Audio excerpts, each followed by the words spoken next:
Salut à toi, donc nouvelle vidéo, il est minuit 46 et je rentre à l'hôpital pour la deuxième opération pour 9 heures puisque je serai opéré à 11 heures. Je suis donc désormais obligé d'être à jeun depuis 46 minutes.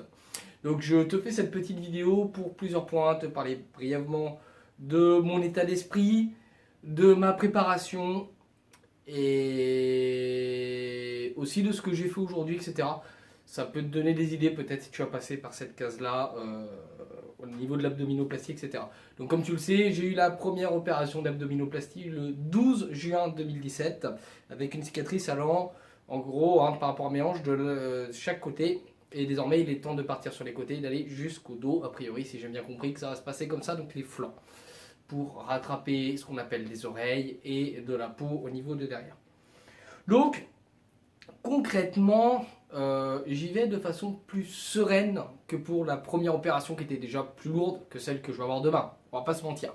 Je sais à peu près à quoi m'attendre et de surcroît, j'ai réussi à obtenir l'accord pour le faire en ambulatoire. Donc je rentre normalement, je dis bien normalement, le matin pour sortir le soir. Et ayant été un petit peu malade, une prise de sang pas top top, il n'est pas certain que je sois opéré. Donc j'aurai la réponse uniquement demain. Je pense que je vais l'être, mais on ne sait jamais que le corps médical, on peut s'attendre à tout. Parce que quand je vois ce que j'ai fait en préparation sportive ces 3 derniers jours, plus tout comment je me sens, etc. Si on me refuse l'opération, on doit la refuser à beaucoup de monde, à mon avis. Mais bon, ça après, c'est qu'un avis personnel. Je ne suis pas médecin, c'est pas mon métier. Alors, qu'est-ce que j'ai fait concrètement sur les 3 derniers jours? On va même aller jusqu'à la dernière semaine, on va parler alimentation. Donc, niveau alimentation, lundi soir, je me suis fait plaisir, resto chinois, buffet à volonté, je me suis mais littéralement goinfré, je me suis fait plaisir. Le lendemain, pareil, je me suis fait un goûter le soir en guise de repas, un goûter de l'espace. Alors, j'ai pris du poids sur cette période-là, et j'étais à 57 kilos avant de commencer mes repas plaisir les deux, mais je me suis dit, on ne sait jamais, il faut se faire plaisir. Et donc après, j'ai fait une diète stricte à partir de mercredi. Donc, mercredi, diète stricte, jeudi, diète stricte, vendredi, pareil, samedi, pareil, dimanche, pareil. Et donc, dans ces diètes strictes, il y avait aussi la pratique du sport. Donc, de façon mercredi et jeudi de façon normale, c'est-à-dire 55 minutes de musculation le midi. Et le vendredi, j'ai rajouté 1 heure de cardio le soir. Pour quelqu'un de malade, c'est pas mal. Le samedi, 3 heures de sport, 2 heures, 2 heures et quart de musculation et 45 minutes de cardio. Même on peut dire 55 minutes de cardio, un peu plus de 3 heures de sport. Le dimanche, donc normalement c'est repos sportif. Et là j'ai fait 30 minutes d'abdos, un quart d'heure de cardio et j'ai fait 3 séances de karting de 10 minutes. Donc c'est déjà costaud, le karting ça tape dedans, quoi. On tape dans le dur mine de. Et donc je me suis fait plaisir. Voilà, niveau repas, c'était simple. Le matin, c'était toujours la même chose, à savoir 3 œufs, 50 grammes de flocons d'avoine, une banane entre 60 et 80 grammes, le tout au mixeur, dans un plat à tarte, au four, un café, la galette, ça faisait une petite galette, c'était super bon. Le midi, 200 grammes d'épinards et des protéines, donc du thon, de la viande, suivant ce qu'il y a à manger. Et le soir, 100 grammes de carottes, 100 grammes de courgettes et une boîte de thon de 130 grammes. Voilà, pour faire simple. J'ai tenu cette diète pendant les jours restants, comme je te disais. Samedi soir, je me suis fait un petit plaisir, je me suis autorisé 700 grammes de pommes en plus. Donc je me suis fait une collation pour me donner un peu plus de force pour cette fin de diète. Et donc niveau poids, je suis en dessous de mon poids d'avant repas plaisir. Je suis en dessous des 57 kilos. Donc j'ai atteint mon objectif, je me suis bien préparé, je suis moralement dans ma tête, je sais que j'ai fait ce qu'il fallait, j'ai pas craqué, je me suis fait plaisir à la fois au niveau repas, j'ai fait une bonne diète, donc j'y vais serein, avec une préparation sportive qui fait que je suis content de mon niveau de performance d'avant-opération, je sais le niveau que j'ai, je sais le niveau que je veux atteindre et que je dois retrouver rapidement dès que j'aurai l'autorisation de reprendre le sport. Voilà, d'un point de vue préparation physique et diète. Donc, à partir de là, j'ai préparé ma dernière journée en me faisant plaisir.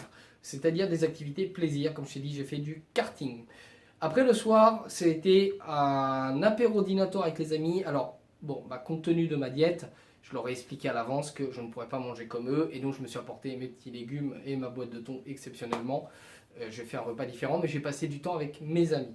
Et donc, j'ai passé une après-midi avec mes potes. Le soir, pareil, ça m'a fait du bien.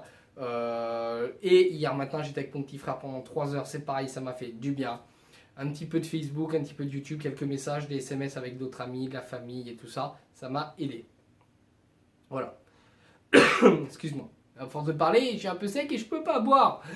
Le problème. Donc là, aujourd'hui, à minuit 40, je viens de prendre ma douche à la bétadine. Bien sûr, je me suis savonné et ensuite je me suis rincé et j'ai fait ma douche à la bétadine scrub.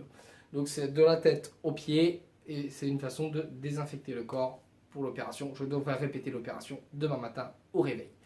Donc, ça c'est fait. J'ai préparé mes vêtements pour demain.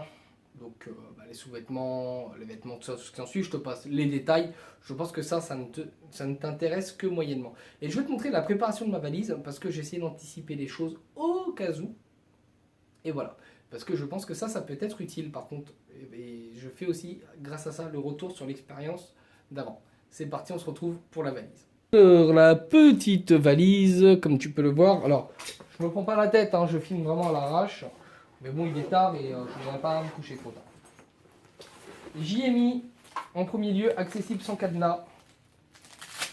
La ceinture abdominale au cas où il y ait besoin, ou la gaine. Hein, je te montre, tu les connais, tu les as déjà vus en vidéo. Donc la ceinture, elle est plus élastique et la gaine, c'est vraiment le truc renforcé qui fait ultra chier quand tu dois la porter. Mais bon, c'est obligatoire. Donc ça, je l'ai prévu dans la poche de droite. Et j'ai aussi prévu tous les papiers, à savoir où est-ce que je dois être. Donc les ordonnances, je les ai avec moi. J'ai prévu tout ce qu'il fallait niveau paperasse, copie de carte vitale, carte mutuelle, etc. Dernière prise de sang, l'avant-dernière prise de sang, enfin tout ce qui s'ensuit, le chéquier au cas où il y a quelque chose à payer en plus à la sortie. On ne sait jamais, hein, donc, le médical c'est aussi une histoire de pognon, on va pas se mentir. Voilà, donc ça c'est la partie administrative. Et ça, c'est post-op immédiat. D'accord? Voilà pour le haut de la valise. On va aller voir l'intérieur maintenant. Le petit cadenas obligatoire à code. Comme ça, voilà. On va aller voir ici. Qu'est-ce qu'on a là? Alors, normalement, je ne devrais pas en avoir besoin, mais je prévois en cas d'hospitalisation. Et au cas où qu'on me redit de reprendre une douche, un savon. Je vais emmener la bétadine au cas où qu'on me dit de reprendre une autre douche sur place. Un petit rasoir quand même pour essayer de ressembler à quelque chose s'il faut, en cas d'hospitalisation. Un petit tube de dentifrice, une petite brosse à dents portative. C'est la base. Normalement, il n'y en aura pas besoin, je précise, hein, mais je prévois. Et au cas où qu'il y ait des toilettes en cas d'opération, il faut savoir que l'hôpital différencie le haut et le bas du corps. Donc 2 serviettes, haut et bas du corps. 2 gants de toilette, pareil. Prévoit 2 couleurs différentes. C'est un conseil. Ensuite, 2 t-shirts. 2 paires de chaussettes, 2 caleçons, 2 pantalons entre guillemets de sous-vêtements et j'y vais avec mon jogging plus mon pull, donc ça suffira. Là, je prévois le nécessaire. Et j'ai rajouté pour le côté pratique le petit chausse-pied. Voilà, comme ça tu auras tout vu au niveau de la valise. Donc comme tu as pu le remarquer, j'ai fait une préparation assez sereine au niveau de tout ça, y compris la valise. Maintenant, il n'y a plus qu'à, la balle n'est plus dans mon camp. Alors, franchement, je flippe, c'est normal, c'est quand même une opération, anesthésie générale, tout ce qui s'ensuit. J'ai hâte, je sais que j'ai fait le boulot, ça fait désormais depuis mars 2016 que j'ai entamé mon régime. Maintenant, je suis stable niveau poids depuis plus d'1 an et demi, je fais beaucoup de sport, je me suis donné à fond et cette opération, je le vois comme une récompense de tous mes efforts. Alors, j'ai peur, ouais, franchement, dur quoi. Mais on l'a fait, on y va quoi. Maintenant, on ne peut plus revenir en arrière. Et c'est lancé quoi. Donc merci pour tous les soutiens que j'ai en commentaire. Je te tiendrai au courant de l'évolution. S'il n'y a pas d'autres vidéos, tu l'en douteras bien. C'est qu'il y a eu quelque chose qui s'est peut-être mal passé. Je ne l'espère pas, j'espère faire d'autres vidéos. Voilà, mais bon, je prévois aussi le pire dans tout ça. Mais on ne sait jamais, on n'est jamais à l'abri. Bon après maintenant j'ai fait tout le nécessaire, donc s'il y a quelque chose qui se passe mal, c'est plus de mon ressort. Mais en tout cas encore merci de me suivre, merci pour les encouragements, merci à mes proches de supporter toutes ces épreuves parce que je suis pas seul à les subir, mais mes proches les subissent aussi. On y va, c'est parti. Allez, à très bientôt. Ciao ciao.